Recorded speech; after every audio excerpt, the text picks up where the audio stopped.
AITA for kicking my ex-husband out of his daughter's birthday trip after he insisted on bringing his stepdaughter? I've been a long-time lurker here, but I never imagined I'd need to post about something like this. My family is divided, and I really need an outside opinion to figure out if I'm being unreasonable. I'm using a throwaway for privacy.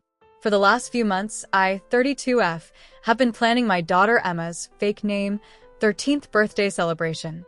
Emma has been obsessed with Greece for years and has been begging me to take her there. Now that I've saved up enough, I've planned a week-long trip to Greece as a special birthday surprise for her. But the problem started with my ex-husband, Ben, fake name. Since I began organizing the trip, he's been pushing for me to invite his stepdaughter, Mia, fake name, to join us. For context, Ben and I broke up a few years after Emma was born due to his infidelity during my pregnancy. After a couple of years without contact, Ben returned wanting to be part of Emma's life again. I agreed to co-parent, and things were going smoothly for a while.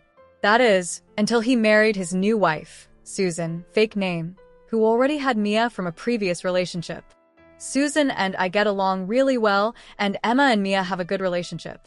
The issue isn't with them, it's with Ben. Ever since he married Susan, he's focused almost entirely on Mia. At first, I understood. He needed to build a bond with her as her new father. But now, it feels like he's putting almost no effort into his relationship with Emma. He's missed many of her important events, like competitions and even her birthday, just to take Mia to the dentist, pick her up from school, or go to the movies with her. These are all excuses he's given me when I've confronted him about his absence in Emma's life.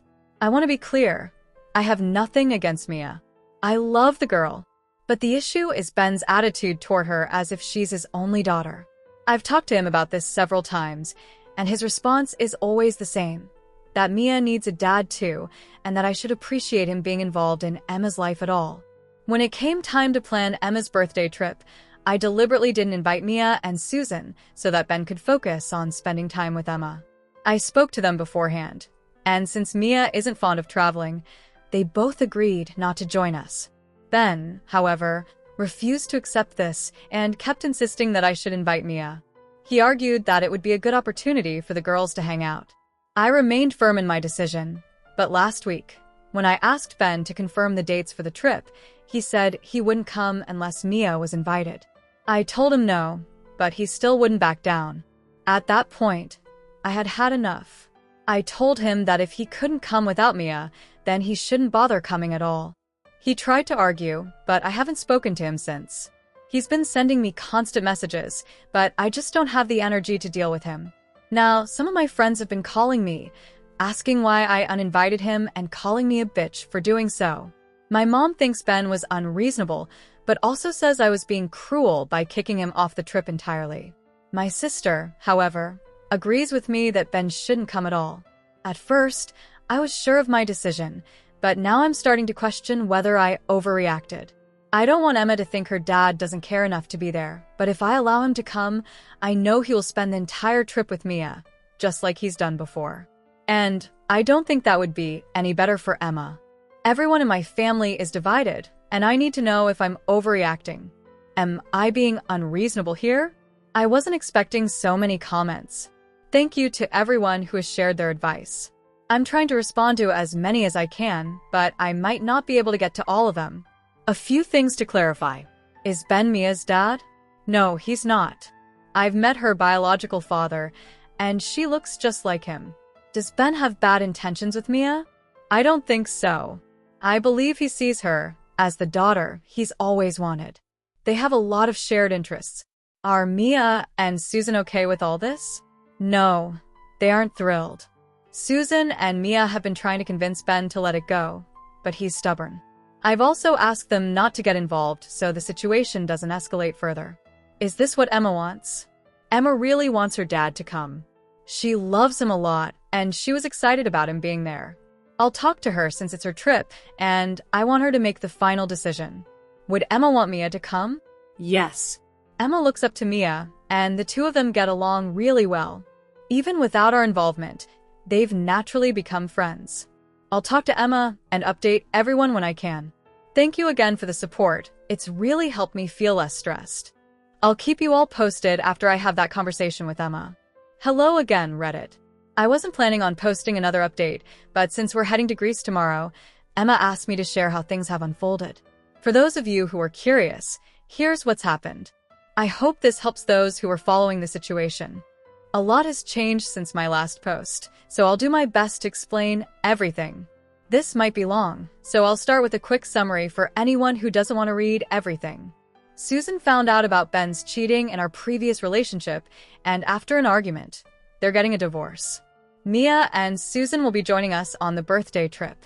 I'm filing for a legal custody agreement and child support. Ben's insistence on bringing Mia to Greece was more about trying to one-up Susan's ex-husband. Now, for those who want the full details.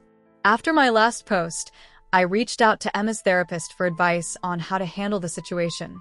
Following the therapist's guidance, I sat down with Emma, explained everything that had been happening, and even showed her the post.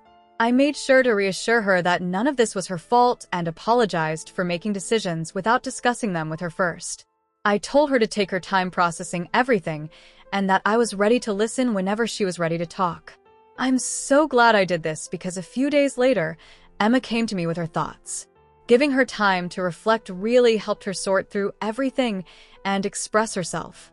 She decided that she didn't want to invite her dad on the trip, but didn't want to cut him off completely.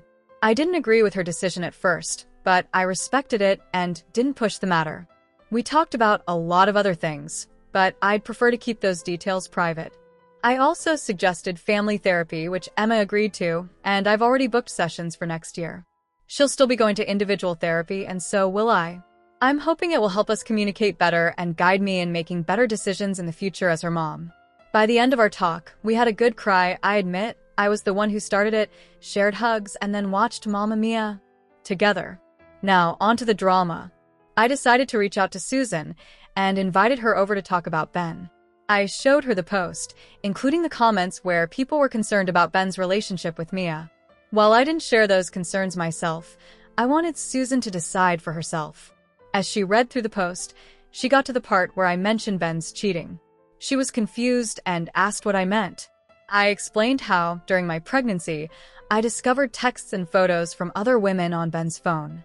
When I confronted him, he admitted to cheating because he wasn't ready to be a dad. That was the reason we broke up, and he disappeared for a while before coming back to try to be involved in Emma's life. Susan was furious. According to her, Ben had told her that I cheated on him, which was why he wasn't involved in Emma's early years. He also claimed he wasn't sure if Emma was his daughter. Hearing this made me absolutely furious. I've never been with anyone else but Ben, romantically or otherwise. Between raising Emma and building a career, I didn't have the time. Ben's lie didn't even serve a purpose since Susan and I had always gotten along. After our conversation, Susan told me she was going to talk to Mia and confront Ben. A few days later, she called me crying and asked if Mia could stay with us for a while. I checked with Emma and she was fine with it, so I agreed. From what Susan told me, she confronted Ben about the real reason we broke up. During their argument, Ben got furious, possibly drunk, though it's unclear, and hit her. Susan had a visible bruise on her face when I arrived. I was shocked. Ben had never been violent with me, and I never suspected he was capable of this. It's still hard for me to believe it, and I feel guilty for not having seen it coming, especially considering how he treated Susan. A large part of her face was swollen and bruised badly. Susan said Ben punched her so hard that she thought he knocked her out. Since Susan doesn't have family nearby, and Mia's dad is away on business as a pilot, Mia has been staying with us while Susan deals with the situation. After hearing what had happened, Emma invited both Mia and Susan on the trip, which was incredibly kind of her. My sister had to cancel because she couldn't find a sitter for her baby and didn't want to travel with a newborn just yet. So the trip will be me, Emma, Susan, Mia, and my mom. It's the same number of people who were originally planning to come, so I didn't need to make new accommodations for them. As far as I know, Susan hasn't made a report yet, so Ben hasn't been arrested. Ben's mom unintentionally revealed everything to me. About a week ago, she called to ask if she could see Emma before we left for the trip. I wasn't too keen on the idea, but I agreed as long as Ben wasn't there. During the visit, she went on about how Susan's family made Ben feel unappreciated, how Mia didn't call him dad, and how Susan's ex-husband was always showing him up. She basically ranted about how poor Ben was feeling like everyone was against him these days. It turns out Ben wanted to bring Mia to the trip not because he cared about either of the girls, but because he wanted to one-up Susan's ex-husband. I'm still furious about it. He ruined his relationship with our daughter and used Mia just to make himself look better. I don't want to believe that's the case, but it's something Ben has done before. I even spoke to Susan about it, and she agreed this could be the case, although it's just a guess based on what his mom told me. Mia has denied any inappropriate behavior from Ben, though, so I'm trying not to jump to conclusions. I've cut off Ben, his mom, and told Emma we can revisit seeing him only after I have a legal custody agreement and child support in place. I'm glad both processes could take some time, as it will give Emma more time to think about her relationship with her dad. Susan has filed for divorce, and I'm helping her with that. She and Mia have been through so much, and looking back on how everything started, it all feels so pointless now. It's been a mess, but that's the update. Thanks again to everyone who supported me and gave me advice. Your insights were invaluable. We're looking forward to our trip, and I'm focused on giving Emma the special birthday she truly deserves. Now on to the next story, story 2. AITA for refusing to give my late husband's possible affair baby any money. My husband passed away almost 3 years ago, leaving me to raise our 8-year-old alone. Since his death, I've uncovered many things about him, things that made me realize our marriage would have ended if he were still alive. Let's just say, he wasn't the man I thought he was. About 6 weeks ago, a process server came to my door. He was trying to serve my late husband with a court order to provide DNA for a paternity case involving a child. I handed the man a copy of the death certificate and told him there was no one to serve. That seemed to settle it for him, and he left. But shortly after that, a woman showed up at my home. She had a child with her and claimed that this was my late husband's son. Was it possible? Maybe. The boy did have some resemblance to my husband, but I didn't look too closely. The timing suggested that if this child were my husband's, he would have had to conceive him just before his death. Honestly, I didn't care to investigate further. I told the woman my husband was gone, and even pointed her toward his grave. Instead of leaving it there, she quickly began demanding what she called her half of his estate. I couldn't help but laugh at her boldness. I explained that there wasn't anything to split. Half of nothing is still nothing, and I told her she was welcome to it. However, I've been told I might be in the wrong for not being entirely forthcoming. While it's true there was no estate in the legal sense, there were assets that didn't go through probate. One of those assets was a rental property that my husband's parents had given us years ago. The deed was set up with both of our names as joint tenants with rights of survivorship. Legally, when he died, the property became mine. I've since sold it, and the proceeds are earmarked for my child's future, primarily for college expenses. I've already consulted my attorney about this, and they've assured me that I'm well within my legal rights. Even so, I do feel for this other child. But my priority is my own child and their future. Clarifications based on questions I've received. Why was there no will? My husband didn't have a will, which complicates things.